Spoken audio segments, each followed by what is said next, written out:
"You're too dumb to leave me." Those 5 words carved themselves into my soul the night everything changed, the night I realized the man I'd loved for 3 years saw me as nothing more than a convenient placeholder who lacked the intelligence to recognize my own worth.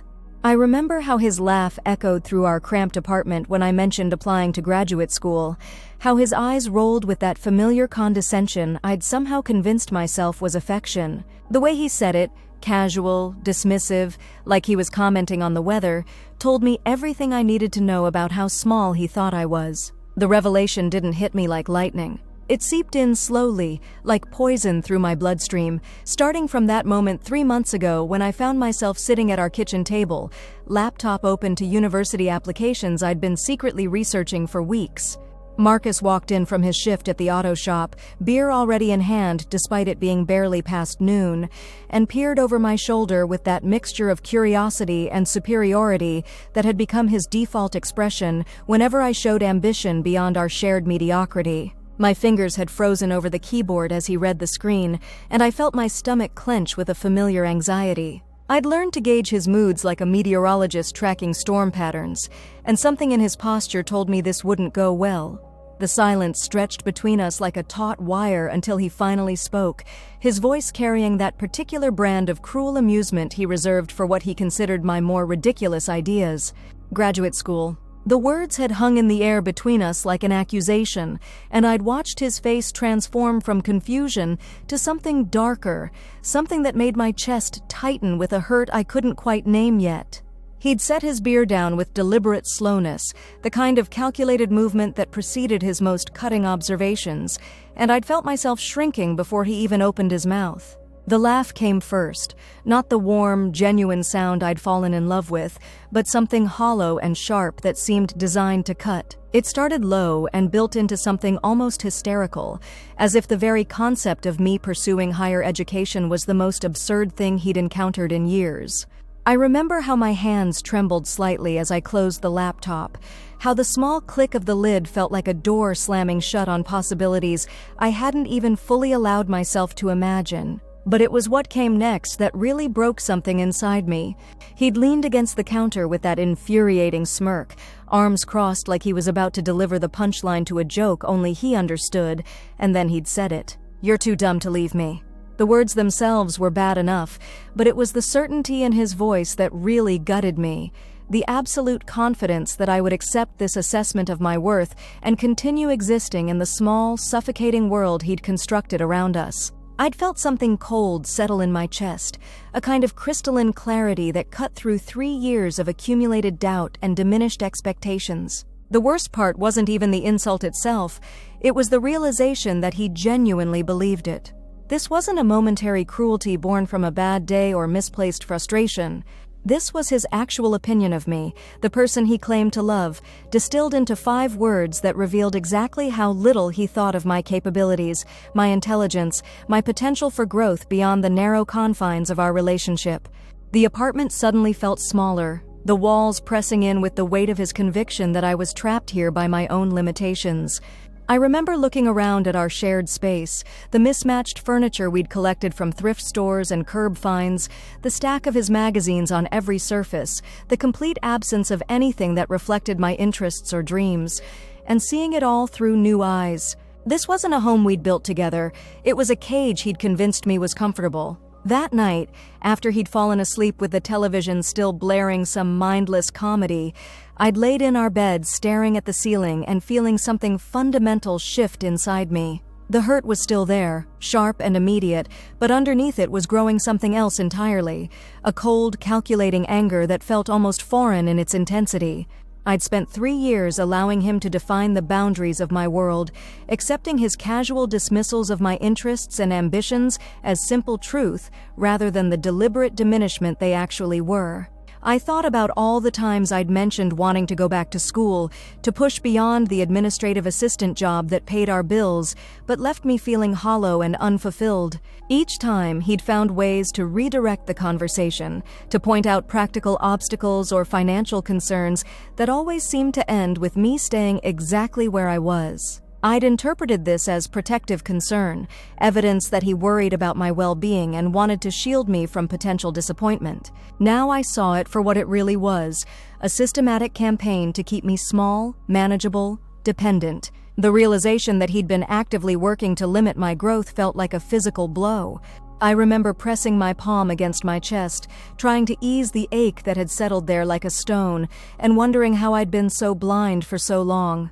Every conversation about my future that had ended with his gentle discouragement, every dream I'd shared that he'd met with practical concerns about money or time, or my ability to handle the stress, all of it suddenly looked different through this new lens of understanding. But what really made my blood turn to ice was remembering the conversation we'd had just 2 weeks earlier, when my supervisor at work had mentioned there might be opportunities for advancement if I was willing to pursue additional education. I'd come home excited, energized by the possibility of growth and challenge, only to watch Marcus systematically dismantle my enthusiasm with a series of seemingly reasonable questions about cost and time commitment that somehow always circled back to the same conclusion. It wasn't practical for someone like me. Someone like me. The phrase echoed in my mind with new significance, and I realized he'd been using variations of it for months, maybe years. Someone like me couldn't handle the stress of graduate coursework. Someone like me wasn't really cut out for leadership roles. Someone like me should be grateful for stability rather than reaching for something that might be beyond my capabilities. Each time he'd said it with such gentle conviction that I'd accepted it as truth, internalized it as an accurate assessment of my limitations rather than recognizing it as his deliberate attempt to keep me contained within the boundaries he found convenient. I remember sliding out of bed that night with a strange sense of purpose, careful not to wake him as I padded to the kitchen and reopened my laptop. The graduate school applications were still there, waiting in multiple browser tabs like promises I'd been too afraid to keep to myself. But now, sitting in the blue glow of the screen with Marcus's words still ringing in my ears, I felt something I hadn't experienced in years. Genuine determination untainted by his voice in my head telling me why I couldn't, shouldn't, wouldn't succeed. The next few hours passed in a blur of forms and essays, transcripts and recommendation letters. I worked with the methodical precision of someone defusing a bomb, knowing that any hesitation might give me time to reconsider, to let his voice creep back in and convince me to close the laptop again. By dawn, I'd submitted applications to 6 different programs across the country, each one representing a different version of the future I might claim if I was brave enough to reach for it. When Marcus woke up and found me still at the kitchen table, surrounded by printed confirmation emails and application receipts, his first reaction was confusion that quickly shifted to something that looked like panic. I watched him take in the evidence of my late-night rebellion, saw the exact moment when he realized I'd moved beyond simply browsing to actually taking action, and felt a dark satisfaction at the uncertainty that flickered across his features. For the first time in our relationship, he seemed genuinely unsure of how to respond, and I realized that his confidence in my compliance had been so complete he'd never developed a backup plan for what to do if I actually challenged his assessment of my capabilities.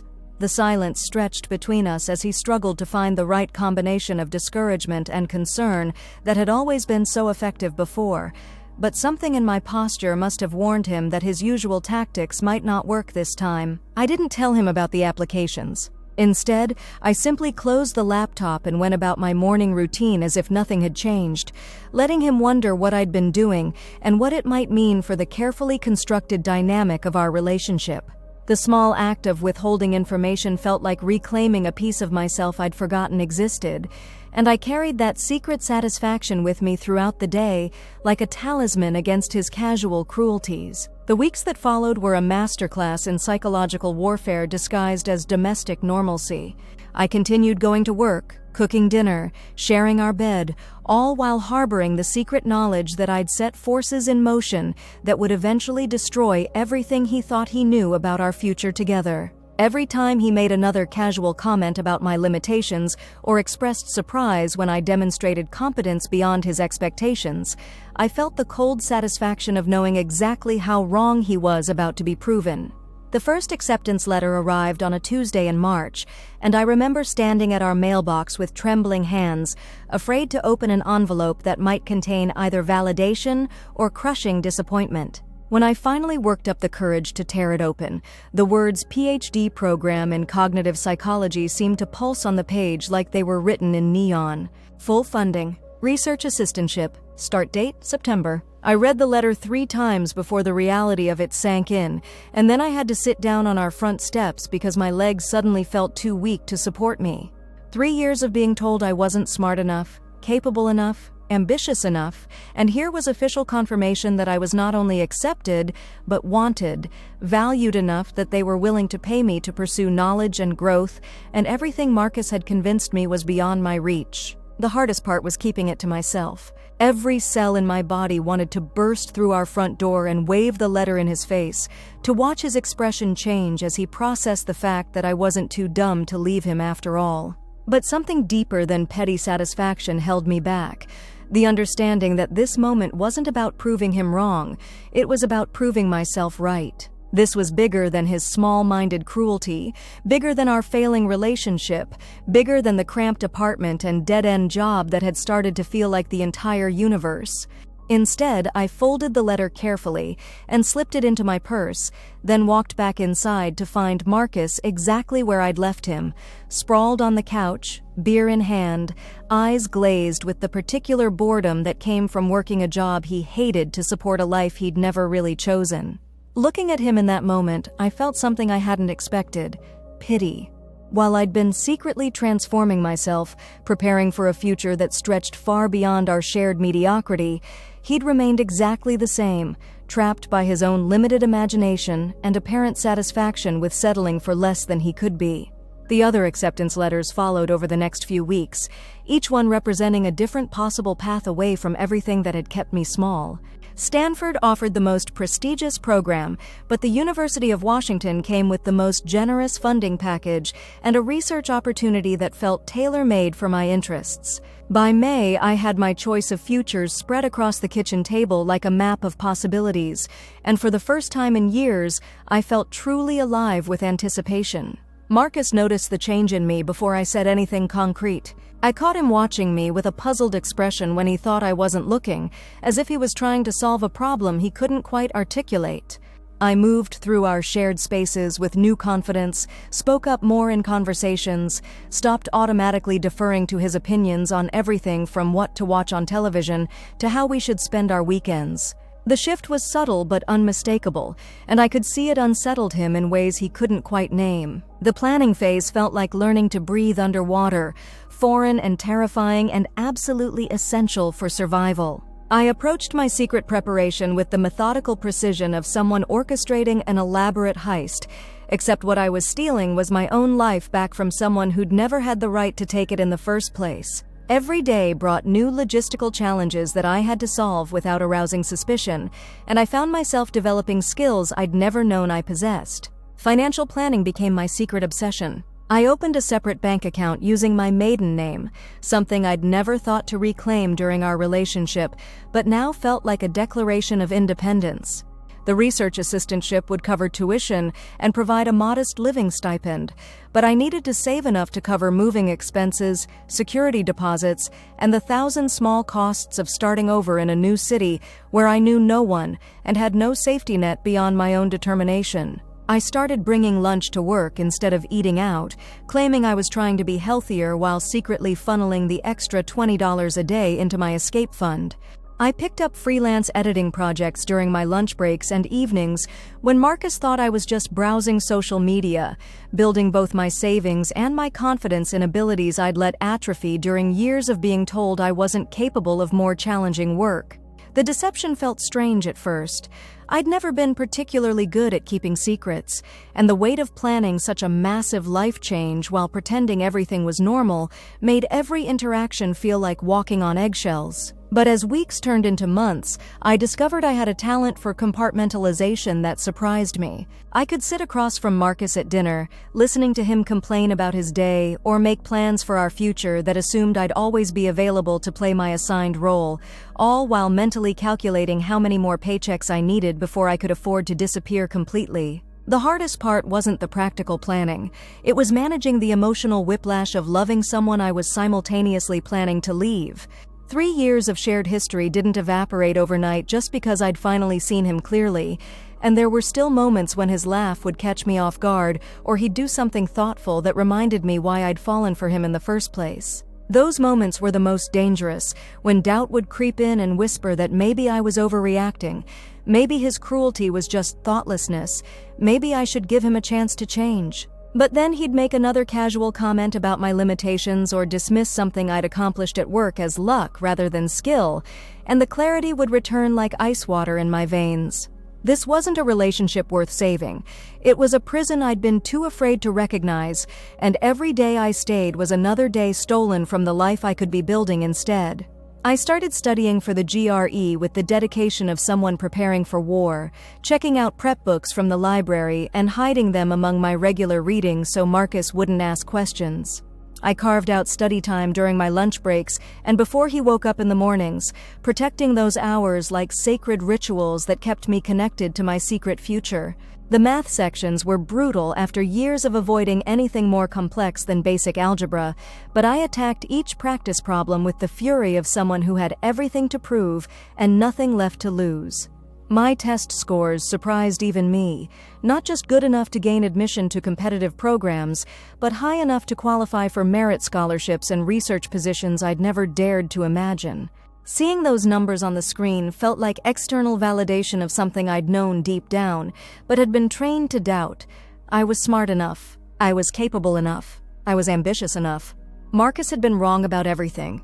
The apartment hunting was perhaps the most surreal part of the entire process. I spent hours video touring studios and one-bedrooms across the country, evaluating neighborhoods and amenities for a life I was still only living in secret. I learned about school districts and public transportation systems in cities I'd never visited, researched grocery stores and coffee shops and all the mundane details that would make up my new everyday existence. It felt like designing a character for a video game, this other version of myself who would live independently, pursue her own goals, answer to no one but herself. I settled on a small apartment near the University of Washington campus, close enough to walk to my research lab, but far enough from the main student areas to avoid feeling like I was trying to recapture something I'd never really had. The virtual tour showed hardwood floors and large windows that faced east toward the mountains, and I could picture myself sitting at the kitchen table in the early morning light, reading research papers and planning experiments instead of walking on eggshells around someone else's mood.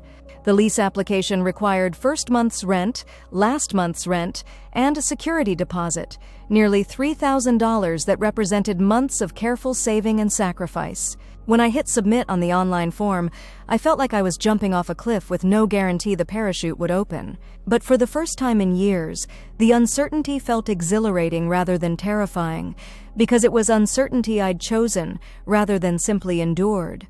As summer progressed and my departure date crept closer, I found myself studying Marcus with the detached fascination of an anthropologist observing an unfamiliar culture. How had I spent 3 years with someone who was so fundamentally incapable of seeing me as anything more than an accessory to his own mediocre existence? When had I become so comfortable with being underestimated that I'd stopped trying to prove him wrong? The answers weren't flattering to examine. I'd been so grateful for any kind of attention, so convinced that I wasn't worthy of real partnership, that I'd accepted his conditional affection as the best I could hope for. He'd found me at a moment when my self-esteem was already fragile, and instead of building me up the way a real partner should, he'd systematically reinforced every doubt I had about my own worth until I couldn't imagine existing without his permission. But watching him now through the lens of my secret knowledge, I could see how small his world really was. He went to work, came home, drank beer, watched television, complained about problems he made no effort to solve, and seemed genuinely content with this cycle of voluntary stagnation. There was nothing inherently wrong with choosing a simple life, but there was something deeply troubling about trying to force someone else into the same limitations, especially someone who'd made it clear they wanted more. The cruelest realization was understanding that he needed me to stay small because my growth would have highlighted his own stagnation. As long as I remained convinced I wasn't capable of more, he could avoid confronting his own choices and their consequences. My departure wouldn't just be losing a girlfriend, it would be losing the mirror that reflected back an image of himself as the successful, stable one in the relationship. I started paying attention to how he talked about other people's achievements, and the pattern was unmistakable. Anytime someone we knew got a promotion, went back to school, or made a positive change in their life, Marcus found ways to diminish their accomplishment. It was never overt enough to challenge directly, but the subtext was always the same. They were showing off, or they'd gotten lucky, or they'd probably fail anyway. I realized he'd been doing the same thing to me for years, and I'd been so focused on trying to win his approval that I'd never noticed how toxic his worldview really was. The few times I'd pushed back against his casual pessimism, he'd accused me of being naive or unrealistic, and I'd back down rather than defend perspectives that felt too fragile to withstand his criticism. Now I understood that my ideas hadn't been naive. They'd been threatening to someone who'd built his entire identity around the assumption that people like us didn't get to want more than we had. By July, my secret life had become more real to me than my actual daily existence. I was already living mentally in Seattle, already seeing myself as a graduate student rather than an administrative assistant, already thinking of Marcus as someone from my past rather than my present. The apartment we shared started to feel like a hotel room I was staying in temporarily, and I found myself mentally cataloging which belongings I actually wanted to take with me when I left. Most of our shared possessions felt contaminated by his influence, representing compromises I'd made to keep peace rather than things I genuinely wanted.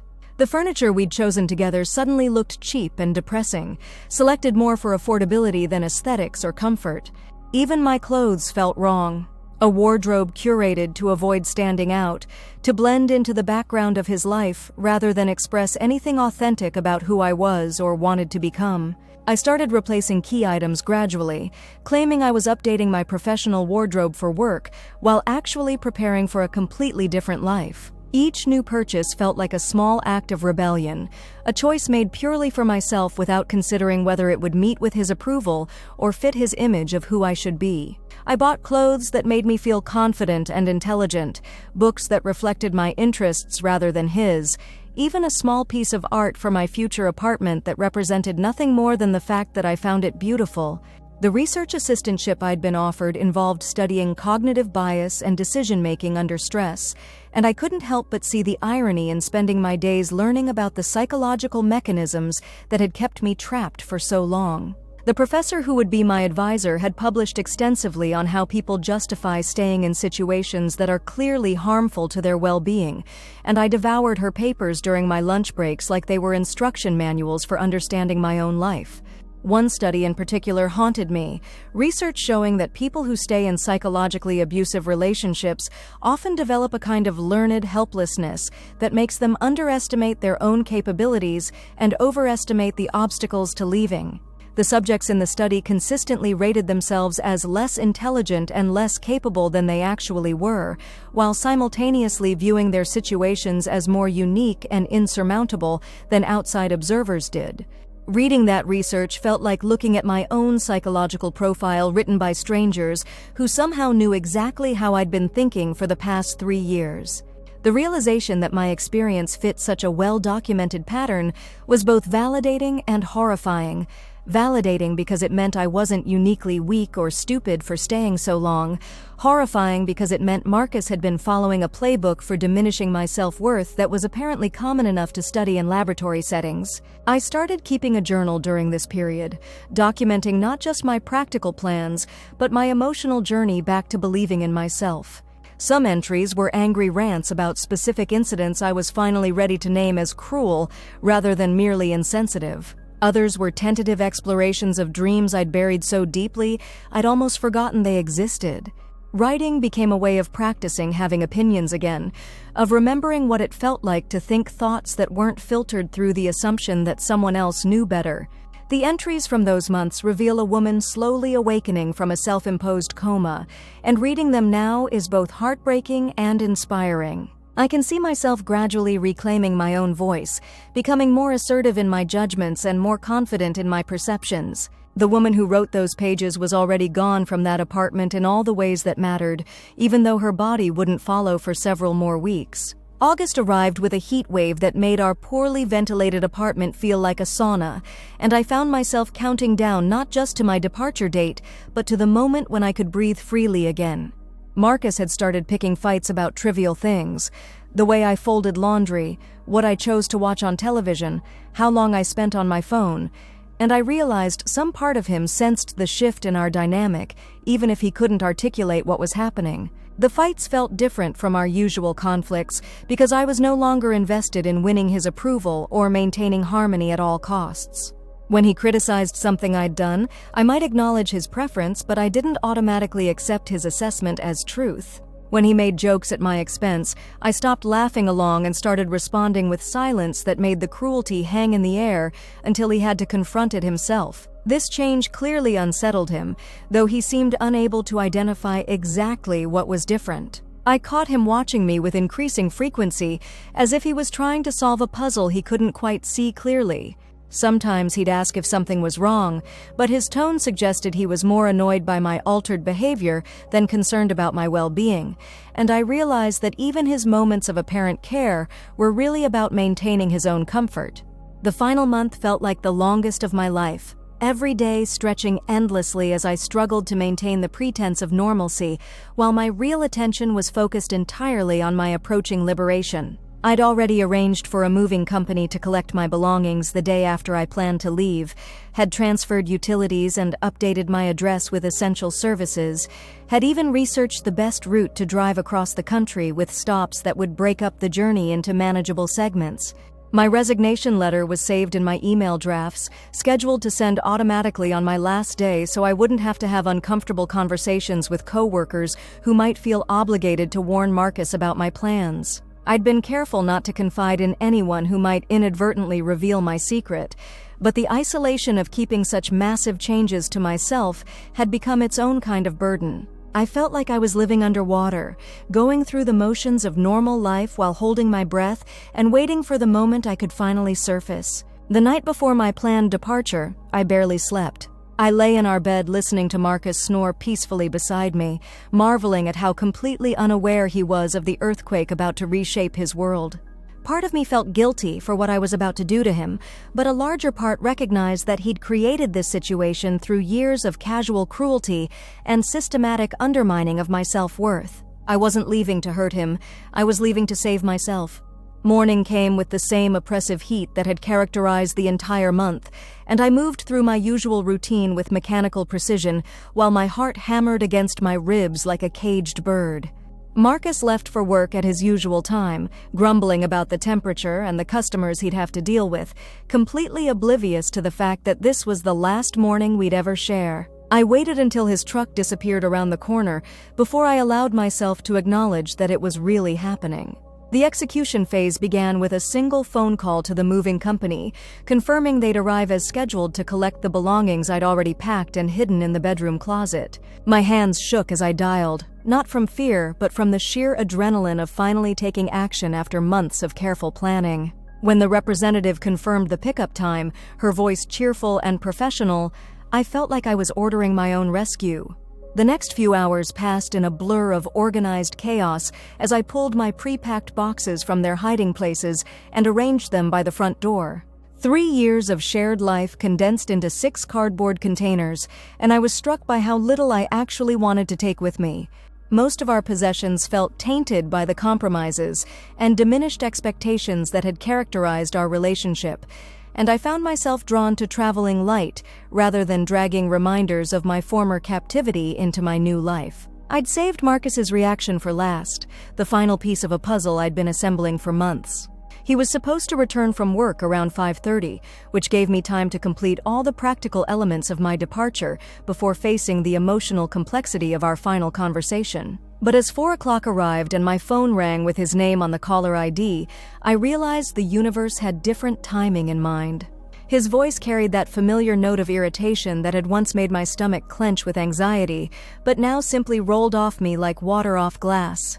He was calling to say he'd be home early, that work had been slow, and his supervisor had let everyone leave after lunch. Under normal circumstances, I would have felt pressured to rush through whatever I was doing to ensure I was available for his attention when he arrived. Instead, I felt the cold satisfaction of knowing he was about to walk into the most unpleasant surprise of his life. I used the extra time to walk through our apartment one final time, not with nostalgia, but with the clinical detachment of someone documenting a crime scene. Every room held evidence of the ways I'd made myself smaller to accommodate his ego, from the bookshelf where my academic texts had been gradually replaced by his magazines, to the kitchen where my vegetarian preferences had slowly given way to his insistence on meat with every meal. The bedroom was perhaps the most depressing, decorated entirely with his idea of what was appropriate and comfortable, with no trace of my individual taste or personality anywhere to be seen. I realized I'd been living like a guest in my own life, accepting his preferences as default settings rather than asserting any of my own desires. Even the side of the bed I slept on had been determined by his needs rather than my comfort, and I felt a rush of anger at how completely I'd erased myself to avoid conflict. When I heard his truck pull into the driveway, my heart rate spiked not with fear but with anticipation. This was the moment I'd been building toward for months, the confrontation that would finally reveal the truth about who I really was versus who he'd convinced me I should be. I positioned myself in the living room where he'd be able to see both me and the packed boxes immediately upon entering, wanting to control the visual narrative of his discovery. His key turned in the lock at exactly 4:47 p.m., and I watched his face as he stepped through the door and processed the scene I'd arranged for him. The confusion came first, his eyes moving from the boxes to my posture to the missing items he was just beginning to notice. I saw the exact moment when understanding began to dawn, when his features shifted from puzzlement to something that looked almost like panic. The silence stretched between us for what felt like hours, but was probably only seconds, and I used that time to memorize his expression. Not out of cruelty, but because I wanted to remember this moment when he finally saw me clearly, when the comfortable assumptions about my compliance and limitations crumbled in real time. This was the face of someone who'd just realized he'd fundamentally misjudged the person closest to him, and there was something deeply satisfying about witnessing that recognition.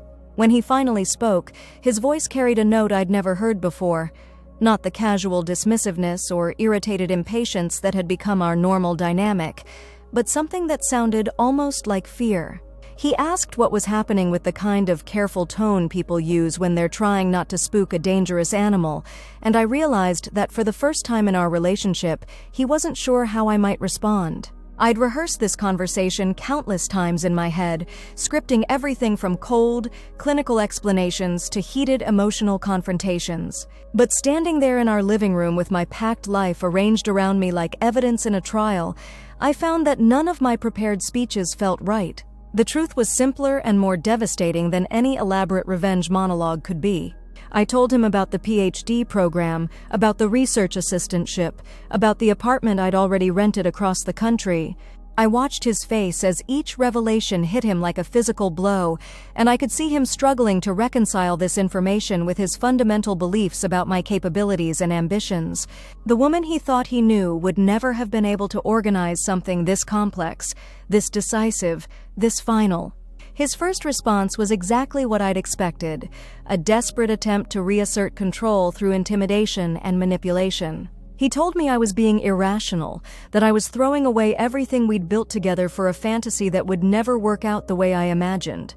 He reminded me of all the practical obstacles I'd face living alone in a new city, managing academic pressure, competing with students who were younger and smarter and better prepared. But something fundamental had shifted in me during those months of secret planning, and his words bounced off my certainty like arrows off armor. I'd already solved every practical problem he raised, already considered and prepared for every obstacle he mentioned. More importantly, I'd finally learned to distinguish between his voice and my own inner wisdom, and I could hear the fear beneath his concern, the desperate need to keep me contained within the boundaries of his limited imagination. When manipulation didn't work, he tried appealing to our shared history, reminding me of good times we'd had together and plans we'd made for the future.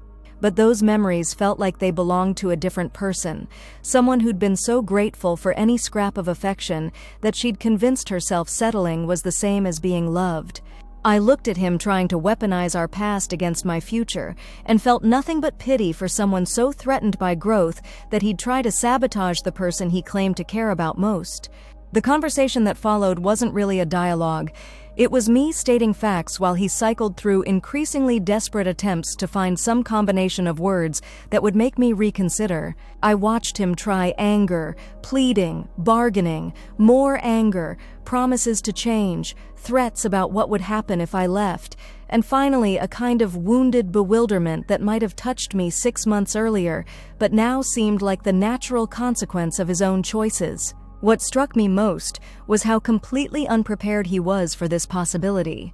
It became clear that he'd never seriously considered that I might leave, that his confidence in my dependence had been so complete he'd never developed any actual appreciation for what I brought to his life. He'd taken me so thoroughly for granted that my departure felt like a natural disaster rather than the predictable result of years of casual cruelty and systematic undermining. The moving truck arrived at exactly 6 p.m., right in the middle of his increasingly frantic attempts to convince me I was making a mistake.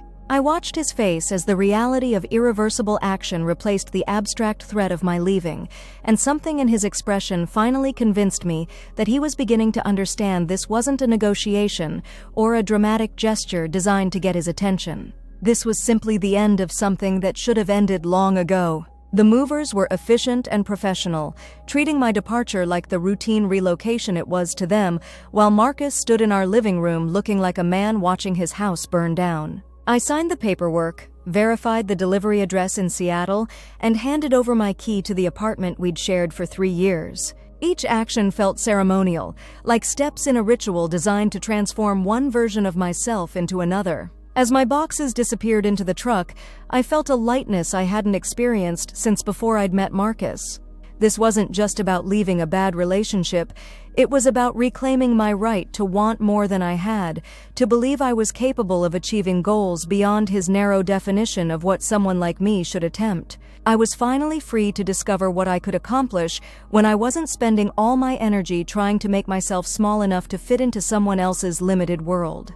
His final words to me were perhaps the most honest thing he'd said in our entire relationship, a confused, almost childlike question about how I'd managed to plan something so complex without him noticing. For the first time, he seemed to see me as someone with independent agency and capabilities beyond what he'd given me credit for, and the recognition came with a kind of shocked respect that would have been flattering if it hadn't arrived 3 years too late. I didn't respond with anger or cruelty, though part of me wanted to remind him of every time he'd dismissed my intelligence or capability. Instead, I simply told him the truth, that I'd always been smart enough to leave him.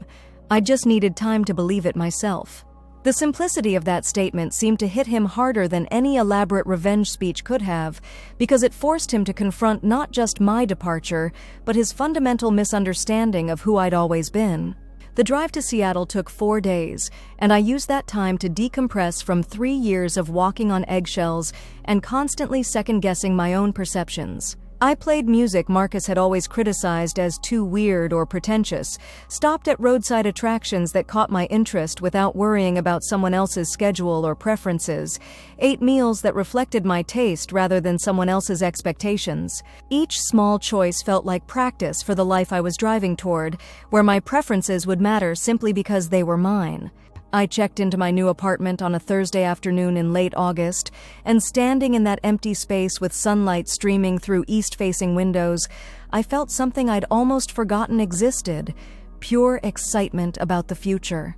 This was my space, chosen by me for me, where I could arrange furniture according to my comfort and fill shelves with books that reflected my interests, rather than someone else's idea of what I should be reading.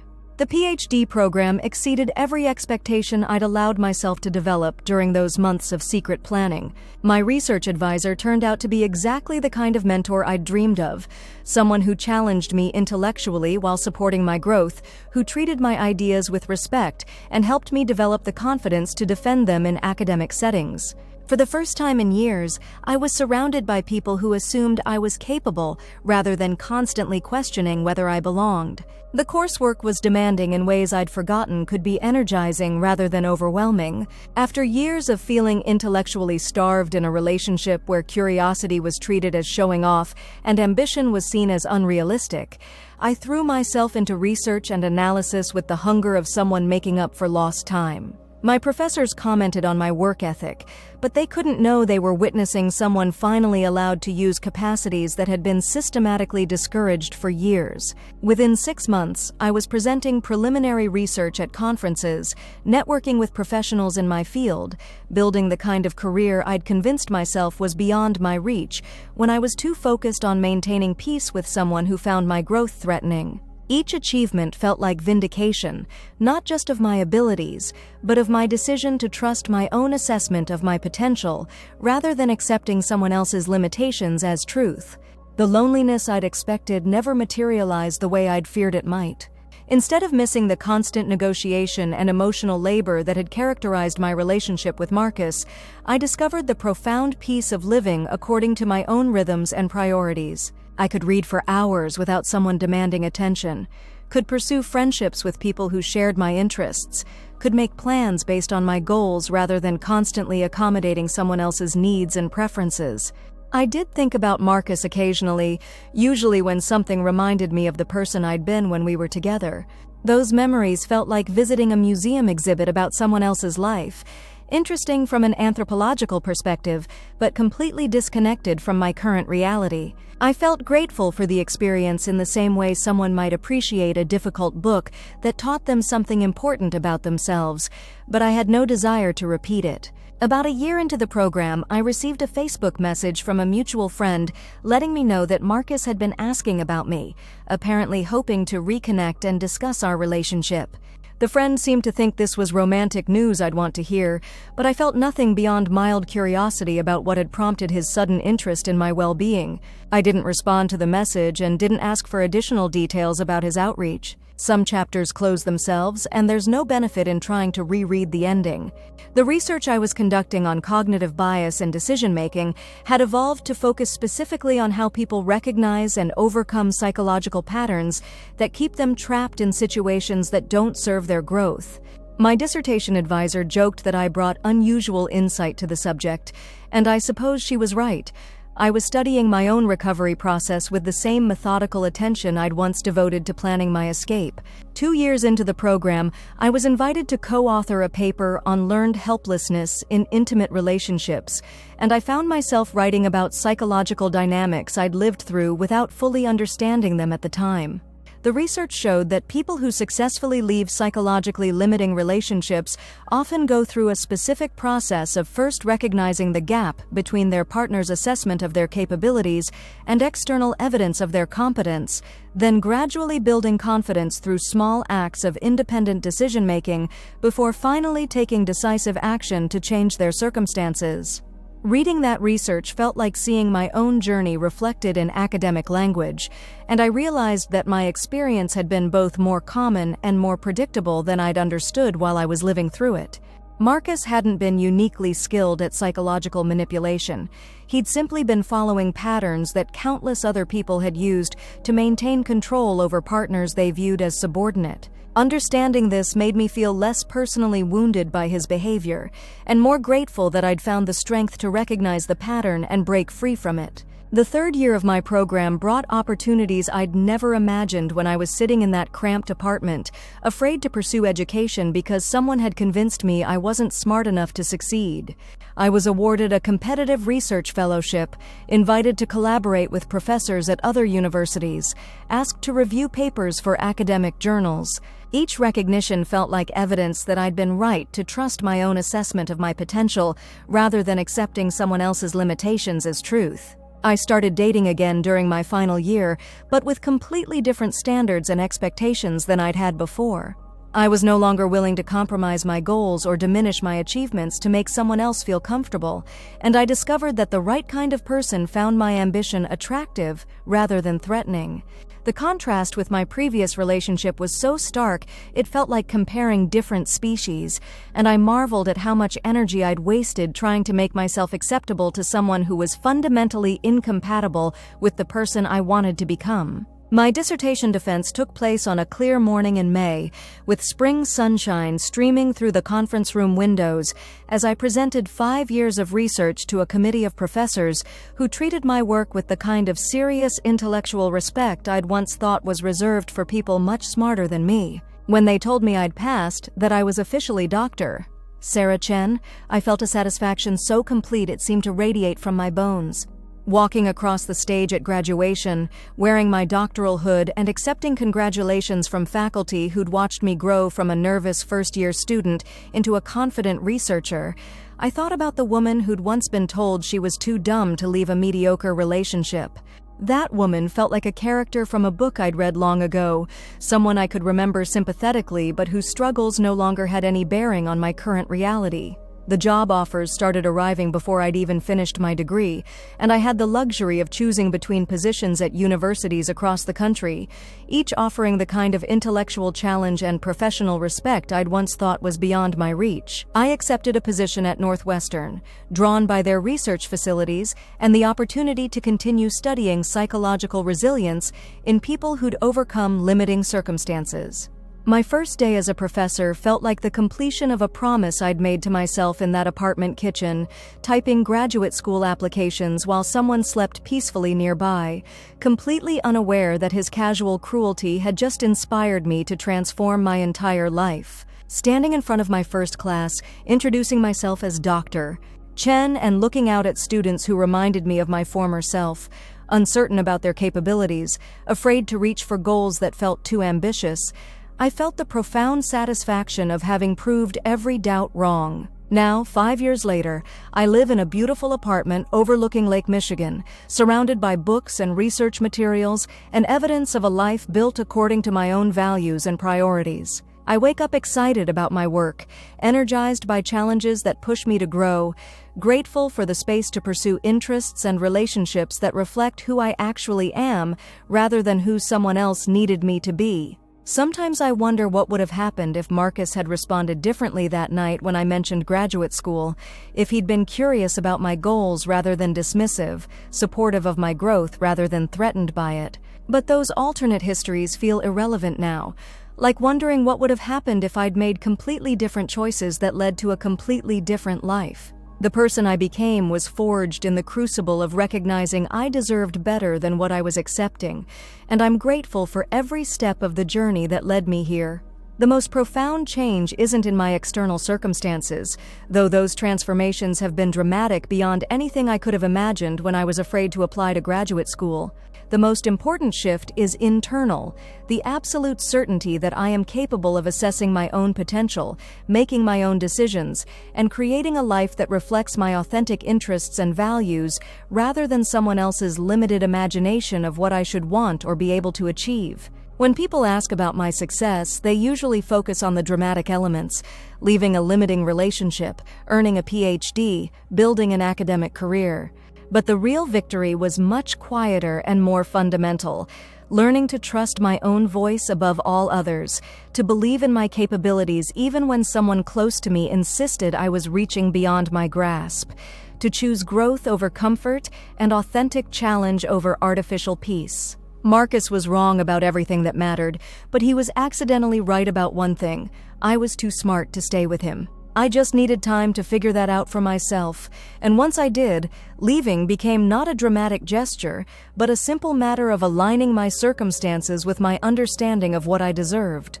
Some people might call it revenge, but I've always thought of it as rescue, not just from a bad relationship, but from the smaller version of myself I'd been convinced was the best I could hope to be. The woman who was once told she was too dumb to leave has spent the last 8 years proving exactly how smart she really is, and the satisfaction of that truth never gets old. Every achievement, every recognition, every day I wake up excited about the challenges ahead feels like a small act of revolution against everyone who ever tried to convince me I should be grateful for less than I wanted. I wasn't too dumb to leave, I was just smart enough to know when I was ready to go, and confident enough to trust that whatever came next would be better than what I was leaving behind.